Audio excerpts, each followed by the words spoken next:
Welcome to Rick Kombu. It's Basil here with the Samsung Galaxy S4 on my left hand, Sony Xperia Z in my right. Both of these phones are flagships. They pack some really awesome features. But which one's better? Well, that's kind of what this video is for. And both are better in their own right. We're going to ruin that surprise for you right now. But why? Kicking off with the design, and the Sony Xperia Z is immediately standout because it's waterproof. Well, water resistant. You can drop it in water for up to 30 minutes in depth of 1 meter and it should be absolutely fine. As a result, all the ports and buttons are underneath flaps, all the ports are underneath flaps, which is a tad irksome, but we'd say it's worth it if you're a regular toilet dunker. Now moving on to the Samsung Galaxy S4, you can see the design is just as skinny, both 7.9mm devices, but it's significantly lighter. The glass front and back Sony Xperia Z definitely loads up more weight on there. The Samsung Galaxy S4 is also more ergonomic. Its curvaceous backing means it sits out a little bit better in the hand without sharp corners digging into the heel of your hand. Moving on to the displays, actually let's jump back a step. If we move on to the battery, the Sony Xperia battery packs a smaller 2300 odd milliamp battery. It's somewhere around that region.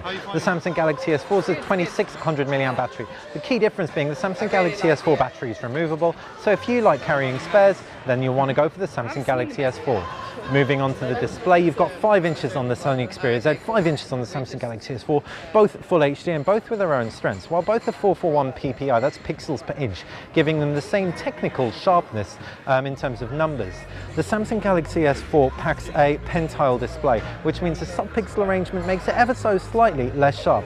Having said that, at full HD resolution, you really won't notice the lack of sharpness. In fact, what we'll say from just seeing these two devices side by side is that the Samsung Galaxy S4 pops. It's much more vibrant given the AMOLED technology behind the screen.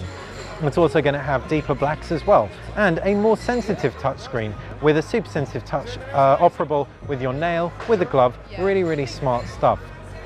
If we move on to the user interfaces of both these devices, we can see Android 4.1 on the Sony Xperia Z, 4.2 on the Samsung Galaxy S4.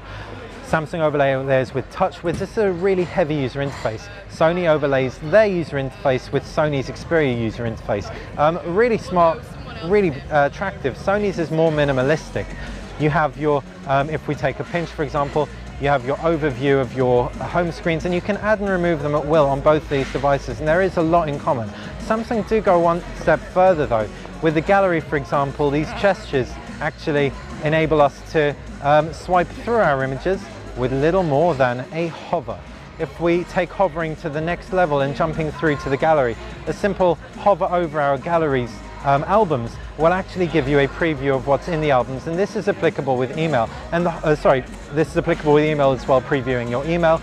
And if we hover, it's also applicable to web pages, meaning you don't even have to touch your Galaxy S4 in order to scroll through web pages.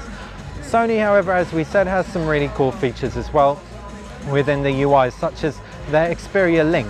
Xperia Link will actually pair up the tablet as a Xperia Z right through to a tablet, and it will turn the Xperia Z into a fantastic hotspot.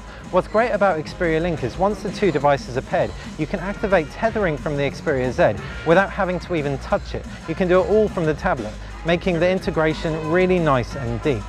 Both of these devices have a lot going for them. We'd say we're more excited about the innovation in the Samsung Galaxy S4. But anyone who wants a simpler experience, the Sony Xperia Z may be the one for you. Moving on to the cameras, and both are 13 megapixel sensors, and both also pack LED flashes. It's too early to say which is better, and in fact we reckon they use the same sensor, the Sony Exmor RS, though we're not entirely sure about that. Historically, Samsung's flashes have been better, but like we said, we're going to wait until we get this in for a review. One thing that Sony has done is they've customized the user interface of the camera incredibly well. So if we jump through on it, we can see they've got an intelligent auto mode. As you can see, it's taking a little bit longer to open than we'd hope, and we'll come on to the processing power later. But you've got these really cool set of video options, camera options right there, including a neat picture effects, which actually takes a range of picture effects and gives you a live preview. Samsung won't be outdone here though. Popping into the camera, and we can see Samsung, for example, enables you to have a front-facing preview of yourself while you're taking the picture, and a rear camera. If we swap out, we can see you can get both the picture taker and indeed the subject in the same picture. If we switch that mode off, for example, and jump into our mode settings, Samsung has also thrown a whole load of modes in there as well to compete really directly with the likes of Sony and indeed HTC. Finally, that point we were talking about earlier, power. The batteries, you've got a smaller battery on the Sony Xperia Z. The Sony Xperia Z though does also pack a slower processor. 1.5 GHz, it's a Qualcomm Snapdragon S4 quad core.